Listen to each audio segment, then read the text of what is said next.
का महापर्व चल रहा है और ऐसे में नगर निकाय चुनाव की सरगर्मियां अब तेज होते जा रही है। लगातार जो प्रत्याशी हैं अपने दमखम के साथ चुनावी मैदान में उतरे हैं। इससे संबंधित कई ऐसे समर्थित उम्मीदवार हैं, बीजेपी से भी समर्थित हैं, जेएमएम से भी समर्थित हैं और कई ऐसे उम्मीदवार अपने दावेदारी मजबूती के साथ पेश कर रहे हैं। और आज हम विचार जानने के लिए आए हुए हैं पूर्व retired IPS officer Rajeev Ranjan Singh, जो एक जिम्मेदार पर्सन है और अपने जिम्मेदारी का निर्वहन भी काफी अच्छे से किए हुए हैं। इन्हीं से जानते हैं कि क्या कुछ क्षेत्र में चल रहा है। उन्हीं की जुबानी से जानते हैं कि यहाँ पे झुमरी तिलिया नगर परिषद में बीजेपी समर्थित उम्मीदवार भी हैं, जेएमएम समर्थित उम्मीदवार हैं और कई ऐसे प्रत्याशी हैं जो लगातार चुनावी मैदान में उतरे हैं और अपने वोट की अपील कर रहे हैं। सर, इस पे क्या कहेंगे? नमस्कार झुमरी तिलिया। जैसा हम सभी जान रहे हैं कि पूरे झारखंड में नगर पालिका, नगर निगम, नगर परिषद का चुनाव अंतिम चरण में है। चुनाव का त्यौहार चल रहा है, बहुत सारे कैंडिडेट मैदान में हैं। अभी बड़ा अच्छा क्वेश्चन आपने किया कि सर, यद्यपि चुनाव दलीय आधार पर नहीं है, सरकार ने जो नोटिफिकेशन निकाला था उसमें ये चुनाव दलीय आधार पर नहीं था, व्यक्ति के व्यक्तित्व के आधार पर था। लेकिन बाद में लोग अपना अपना कैंडिडेट हर दल चुनना शुरू कर दिया। जैसा हम सभी जानते हैं, भारतीय जनता पार्टी पूरे विश्व की सबसे बड़ी पार्टी है। उसने भी किसी एक व्यक्ति को अपना पार्टी समर्थित उम्मीदवार घोषित कर दिया। इसी तरह जैसा आप बताएं, जेएमएम कर दिया, हो सकता है कांग्रेस भी किया हो कि नहीं, हमें आइडिया नहीं है। लेकिन मेरा मानना है कि अगर कमल का फूल सिंबल नहीं है और जो उम्मीदवार, अगर यहाँ 16 उम्मीदवार मैदान में हैं, तो जैसा आप जानते हैं कि बहुत सारे उम्मीदवार हैं वो भारतीय जनता पार्टी के पहले से सदस्य हैं। जैसे मैं कुछ लोगों को जानता हूँ, आप एक व्यक्ति को भारतीय जनता पार्टी का कैंडिडेट घोषित कर रहे हैं तो बाकी जो है, जो संघ से जुड़े हुए हैं, इतने दिनों से बीजेपी के लिए काम कर रहे हैं, भारतीय जनता पार्टी के कार्यकर्ताओं में ही ये कन्फ्यूजन है। ये केवल झुमरी तिलिया की बात नहीं है, पूरे शहर की बात है। धनबाद में जाके देखिए, कई लोगों को भारतीय जनता पार्टी को पार्टी से निकालने की नौबत आ रही है। रांची में जाके देखिए, पलामू में जाके देखिए। तो मेरा मानना है कि हम लोग इसमें, इस छोटे स्तर के चुनाव में व्यक्तित्व को उभरने का मौका देना चाहिए। कैंडिडेट जो है आपका है ही, आप सारे कैंडिडेट को अपना मानिए और व्यक्तित्व किसका कैसा है, क्योंकि नगर निगम, नगर पालिका और पंचायत ये सबसे निचले स्तर के चुनाव है। यहाँ पर पार्टी का जीत हार नहीं हो करके व्यक्तित्व की चुनाव होनी चाहिए और व्यक्तित्व अगर जीतता है तो निश्चित रूप से शहर का जीत होगा। तो आपके अनुसार दलीय आधार पर चुनाव नहीं, लेकिन जो पार्टियां समर्थन दे रही, ये नहीं होना चाहिए। कोई एक बेहतर उम्मीदवार जो जब समाज के लिए लगातार रहा वही उम्मीदवार हो। तो 16 उम्मीदवार है, तो वोटरों से क्या अपील करेंगे आप? मैं वोटरों से यही अपील करना चाहता हूँ कि झुमरी तिलिया में आप ऐसा उम्मीदवार को चुनें जिसमें, क्योंकि झुमरी तिलिया में अल्पसंख्यक, बहुसंख्यक दोनों तमाम वर्ग के लोग हैं, तमाम वर्ग के लोग हैं, कि एक ऐसा उम्मीदवार जिसमें अल्पसंख्यक को भी लगे कि मेरा ये मेयर है, बहुसंख्यक को भी लगे कि मेरा ये मेयर है, सभी लोगों को लगे कि मेरा मेयर है।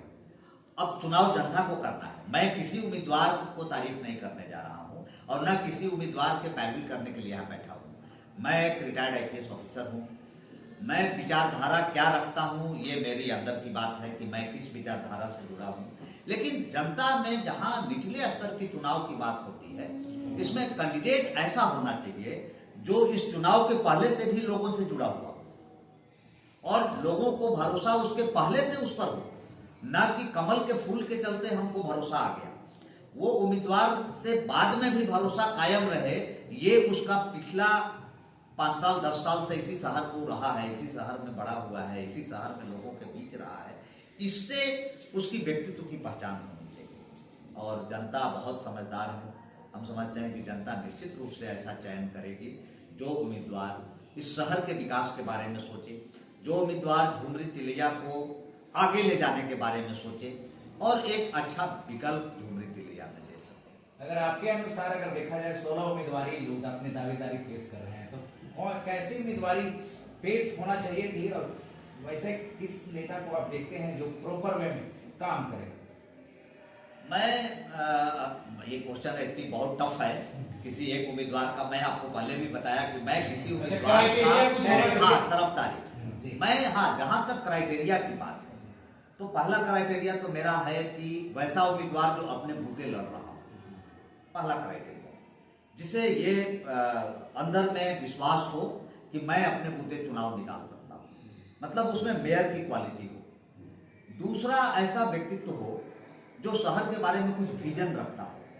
क्या आप झुमरी तिलैया देखिए, मैं झुमरी तिलैया अपना लाइफ का कैरियर की शुरुआत झुमरी तिलैया से किया। मैं जे कॉलेज में लेक्चरर था, आज के लगभग 39 ईयर्स पहले। मैं 22 साल का लड़का जे कॉलेज में लेक्चरर के रूप में आया था 86 में। तो अगर मैं लगभग 34-35 साल के बाद फिर इस शहर में वापस आया हूँ एक स्कूल के माध्यम से, तो मैं देखता हूँ कि 35 साल पहले जो झुमरी तिलैया जितना खूबसूरत था आज नहीं है। भले बहुत सारे घर बन गए, लेकिन झुमरी तिलैया में एक भी पार्क ऐसा नहीं नजर आता है जहाँ सीनियर सिटीजन ओपन जिम के जैसा जाएं, बैठें और जिम कर सके। झुमरी तिलैया में कोई साइकिलिंग ट्रैक नहीं है जहाँ आपको मन भी हो तो आप साइकिल चला सकें। झुमरी तिलैया में कहीं फुटपाथ रोड पे नहीं है, इंटरनल रोडों पे सीवरेज सिस्टम, नाली का सिस्टम बिल्कुल नहीं है। तो झुमरी तिलैया में अगर आप बेसिक एमिनिटीज देखें, जो नगर पालिका संस्था है, जो पैसा लेती है नगर पालिका, जो टैक्स लेती है, तो नगर पालिका उस टैक्स से रिटर्न क्या देती है जनता को। हमारा उम्मीदवार ऐसा हो जो जनता के बीच जाके कह सके कि मैं जब टैक्स आपसे लूंगा तो टैक्स का इतना % कम से कम आपके विकास में खर्च करूंगा, और नहीं खर्च कर पाऊंगा तो टैक्स देने का कोई औचित्य नहीं है। जो शहर को साफ सुथरा रख सके, शहर को ट्रैफिक जाम मुक्त करने में मदद कर सके, ऐसा उम्मीदवार होना चाहिए। और जब ऐसा उम्मीदवार कोई अपने को आगे करेगा तो हम समझते हैं कि जनता को ऐसे उम्मीदवार को चुनने में कोई कठिनाई नहीं होगी। जागरूक करने के लिए सर लोगों से क्या अपील? वोट की अपील, घरों से निकले, वोट करें अपना। बहुत सही क्वेश्चन। मैं अंत में सभी अपने झुमरी तिलैया वासियों को, नागरिकों को और खास करके यूथ को ये संदेश देना चाहता हूँ कि इस वोट की प्रक्रिया में आप जरूर सम्मिलित हों, बढ़ चढ़ करके सम्मिलित हों। लोकतंत्र का सबसे बड़ा पर्व है और सबसे निचले स्तर का पर्व है। इससे आपका रोजमर्रे का जिंदगी प्रभावित है। तो आप वोट दें, सही व्यक्ति का चुनाव करें और एक बेहतर और सुव्यवस्थित झुमरी तिलैया की परिकल्पना करें। जय हिंद, जय झारखंड। बहुत बहुत धन्यवाद सर हमसे जुड़ने के लिए। ये थे पूर्व IPS ऑफिसर राजीव रंजन सिंह जी, जो लोकतंत्र के महापर्व को देखते हुए लोगों से अपील करते हुए लोगों से वोट की अपील की है और एक ऐसे नेता को चुनने की बात की है जो झुमरी तिलैया शहर को बेहतर बना सके। तब तक के लिए देखते रहिए खबर अपडेट। धन्यवाद।